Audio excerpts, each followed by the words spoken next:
Hi hello this is Shaila welcome back to Vibrant. Kichcha సుదీప్కు కన్నడలో ఉన్న మాస్ ఫాలోయింగ్ అందరికీ తెలిసిందే. యాక్షన్ హీరోగా కన్నడ నాడ స్టార్డమ్తో దూసుకుపోతున్న కిచ్చా సుదీప్ ప్రస్తుతం మ్యాక్స్ అనే ఓ మాస్ యాక్షన్ మూవీతో ఆడియన్స్ ముందుకొచ్చాడు. ఈ మూవీని క్రిస్మస్ సందర్భంగా ఆడియన్స్ ముందుకు తీసుకొచ్చాడు. మరి ఈ మూవీ ఎలా ఉంటుందో ఓసారి చూద్దాం కదా. ముక్కుసూటిగా నిజాయితీగా ఎవ్వరినీ లెక్క చేయకుండా పోయే పోలీస్ అధికారి అర్జున్ అలియాస్ మ్యాక్స్ కిచ్చా సుదీప్ సస్పెన్షన్లో ఉన్న ఆ సిఐ మరో పోలీస్ స్టేషన్కి ట్రాన్స్ఫర్ అవుతాడు. అలా సస్పెన్షన్ నుంచి డ్యూటీలోకి ఎక్కే ఒక్క రాత్రిలోనే ఎన్నో సంఘటనలు జరుగుతాయి. ఇక పోలీస్ స్టేషన్లో అడుగు పెట్టక ముందు మంత్రుల కొడుకుల్ని అరెస్ట్ చేసి లోపల వేస్తాడు.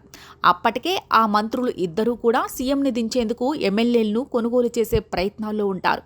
పోలీస్ స్టేషన్లోనే ఆ ఇద్దరు ఆకతాయిలు చనిపోతారు. ఆ మినిస్టర్ కొడుకులు ఎలా చనిపోతారు?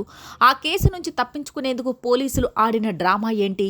ఈ కథలో క్రైమ్ ఇన్స్పెక్టర్ రూపా, వరలక్ష్మి శరత్ కుమార్, గ్యాంగ్స్టర్ గని, సునీల్ పాత్రలు ఏంటి? చివరకు మ్యాక్స్ తన తోటి ఉద్యోగుల్ని కాపాడేందుకు ఏం చేస్తాడు? మ్యాక్స్ సినిమా చూసేందుకు కాస్త లోకేష్ కనకరాజ్ ఫ్లేవర్ కనిపిస్తుంటుంది. ఇందులో ఖైదీ, విక్రమ్ ఛాయలు చాలా కనిపిస్తుంటాయి. పోలీస్ స్టేషన్లో జరిగే ఈ డ్రామా ఆడియన్స్ను ఆకట్టుకుంటుంది.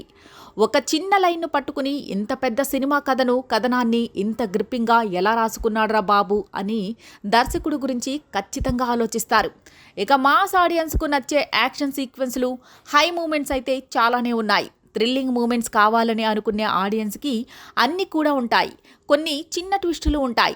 ఆడియన్స్ ఊహించే ట్విస్ట్కి భిన్నంగానూ ఆ ట్విస్టులు ఉంటాయి. సోషల్ మెసేజ్ కూడా ఉంటుంది. అలా అన్ని రకాలుగా మ్యాక్స్ మూవీని డైరెక్టర్ పగడ్బందీగా రాసుకున్నాడు. సినిమా ఆరంభం బాగానే ఉంటుంది. హీరో ఎంట్రీ సీన్ అదిరిపోతుంది. ఆ తర్వాత కాస్త గందరగోళంగా, ఇంకాస్త బోరింగ్గా అనిపిస్తోంది. కానీ ఇంటర్వెల్కు అదిరిపోతుంది. అక్కడ ఇచ్చే షాక్ అదిరిపోతుంది. ఆ తర్వాత ఏం జరుగుతుంది అనే ఉత్కంఠ రేకెత్తించేలా సెకండ్ హాఫ్ స్టార్ట్ అవుతుంది. అసలు ఈ సమస్య నుంచి పోలీసులు ఎలా బయటపడతారు? నిజం బయటపడితే పరిస్థితి ఏంటి అని ఆడియన్స్ కూడా ఉత్కంఠతో చూస్తారు. ఇక ప్రీ క్లైమాక్స్లో అసలు ట్విస్ట్ ఉంటుంది. దాన్ని కొంతవరకు ఆడియన్స్ గెస్ చేస్తారు కూడా. ఇక క్లైమాక్స్ ఫైట్ అయితే ఖైదీ, విక్రమ్ రేంజ్లో మోత మోగిపోతుంది. ఈ సినిమాకు టెక్నికల్ టీం ఫుల్ సపోర్ట్గా నిలిచింది. సినిమా అంతా రాత్రిపూటే ఒకే లొకేషన్లో జరుగుతోంది. అయినా బోర్ కొట్టించకుండా కెమెరామ్యాన్ చక్కగా హ్యాండిల్ చేశాడు.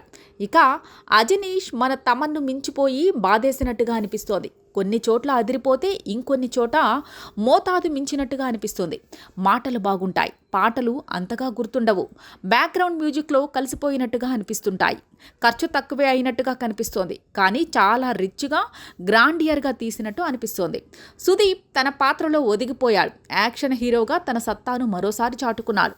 ఆ కటౌట్ను వాడుకుంటే ఎలా ఉంటుందో చూపించాడు. యాక్షన్ సీక్వెన్స్ అయితే ఫ్యాన్స్కు పీష్లానే ఉంటుంది. ఓ ఎదురులేని తలవంచని పోలీస్ ఆఫీసర్ మొండి ఘటనపై అధికారులా నటించేశాడు. అన్యాయాన్ని సహించని పోలీస్ ఆఫీసర్గా కిచ్చా సుదీప్ అదరగొట్టేశాడు. ఇక వరలక్ష్మి శరత్ కుమార్ పాత్రకు తగిన ప్రాధాన్యత అయితే ఉంది. వరలక్ష్మి తన నటనతో ఆడియన్స్ మీద ఇంపాక్ట్ క్రియేట్ చేస్తుంది. సునీల్ పాత్ర మరీ రెగ్యులర్ అయిపోయిందనే భావన కలుగుతుంది. ఇలవరసుకి మళ్ళీ ఓ మంచి పాత్ర దొరికినట్టు అనిపించింది. ఇలా ప్రతి పాత్రకు సరైన స్కోప్, ఇంపార్టెన్స్ ఇస్తూ డైరెక్టర్ కథను చక్కగా రాసుకున్నాడు. అయితే మ్యాక్స్ చిత్రంలో డైలాగ్స్ కొన్ని ఎపిసోడ్ను చూస్తే మాత్రం ఖచ్చితంగా ప్రీక్వెల్గానే సీక్వెల్గానే ఉంటుందనిపిస్తుంది. ఎందుకంటే మ్యాక్స్ క్యారెక్టర్ ఎంట్రీ కోసం చెప్పిన డైలాగ్ ఒక్కో ట్రాన్స్ఫర్ వెనుక ఒక్కో కథ ఉందంటూ హీరోని ఆకాశమంత ఎత్తులో ఎలివేట్ చేస్తారు. మ్యాక్స్ అనే పేరుని విని విలన్ గ్యాంగ్ భయపడుతుంది. అంతే, మ్యాక్స్ గతం ఎంత భయంకరంగా ఉంటుందో ప్రేక్షకుడి ఊహకే వదిలేశాడు. మరి మ్యాక్స్ మూవీకి మంచి టాక్ వచ్చింది కనుక ప్రీక్వెల్లో, సీక్వెల్లో త్వరలోనే ప్రకటించే ఛాన్స్ ఉందనిపిస్తోంది.